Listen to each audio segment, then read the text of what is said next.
বাবুগঞ্জের দফায় দফায় হামলায় 7 জন আহত, থানায় মামলা দায়ের। এমকে কামরুল ইসলাম, বরিশাল প্রতিনিধি। জমি জমা সংক্রান্ত বিরোধের জেরে বরিশালের বাবুগঞ্জ উপজেলায় 2 গ্রুপের রক্তক্ষয়ী সংঘর্ষে দফায় দফায় হামলায় কমপক্ষে 7 জন আহত হয়েছে।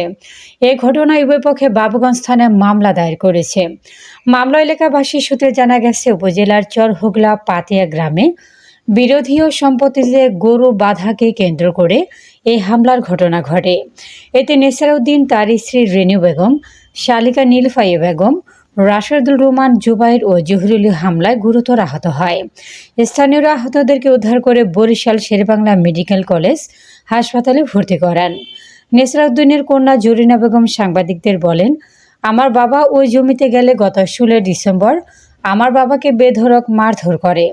আবার ওই ঘটনাকে কেন্দ্র করে পরের দিন সকালে ইউসুফ হাওলাদারের নেতৃত্বে সানাউল শিমুল সহ অজ্ঞাতনামারও 10 থেকে 12 জন লাঠিয়াল বাহিনী আমাদের বাড়ির সামনের গেট ও বাউন্ডারি ভাঙচুর করে বাড়ির ভেতর অনাধিকারভাবে প্রবেশ করে।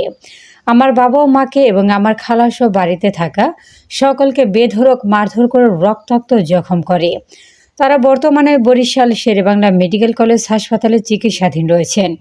একই ঘটনায় সানাউল হাওলাদার ও তার স্ত্রী মহিলা দল নেত্রী মৌসুমী আক্তার, ইউসুফ আলী হাওলাদার পাল্টাপাল্টি হামলায় আহত হয়ে গৌরনদী আশুকাঠি স্বাস্থ্য কমপ্লেক্সে চিকিৎসাধীন রয়েছেন। এ ব্যাপারে উভয় পক্ষের বাবুগঞ্জ থানায় মামলা দায়ের হয়েছে। মামলার তদন্তকারী কর্মকর্তা জানান, থানায় মামলা এফআইআর হয়েছে। তদন্ত সাপেক্ষে আইনগত ব্যবস্থা নেওয়া হবে।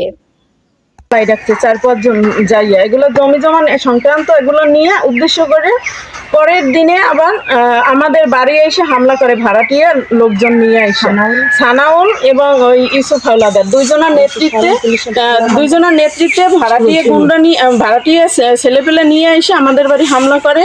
তারপরে আমাদের খালা আমার ভাই তাদেরকে মাইরে এই জন্য আমরা সুষ্ঠু বিচার আমাদের হুমকি দিতেছে যে ইয়ে করবে, আবার পাইলে রক্ত ধরাইবে, এই 14 দিনে রক্ত ধরাইবে, আবার ই করবে, এইসব আমাকে বিশাল হুমকি দিতেছে। আমরা রাত্রে ঘুমাইতে পারতেছি না ঘরে ভয়ের কারণে, ওদের যন্ত্রণায় এই রাস্তা ফালতো পারতেছি না রাত্রে। এখন এই সুষ্ঠু বিচার চাই যে এই সানাউল আমার মামারে দিয়ে এইসব 30% লোকেরা ইয়ে করছে, লাঠি বানাইয়ে নিয়ে আসছে আমার ঘরের ভিতরে ঢুকে। তারপরে বলে আস বাইরে, এই সেই আমার ভাই, আমার খালার মেরুদণ্ডের হাড্ডি ফাইটে গেছে, বুকের হাড্ডি ফাইটে গেছে।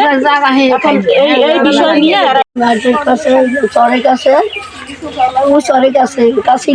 গাছ কাটতে গেছে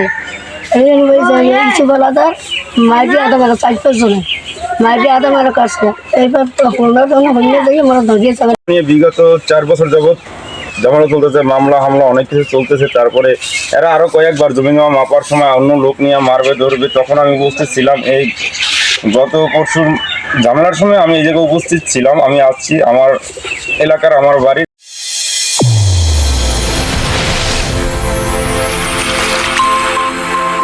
চ্যানেল A1 হৃদয়ের স্পন্দন।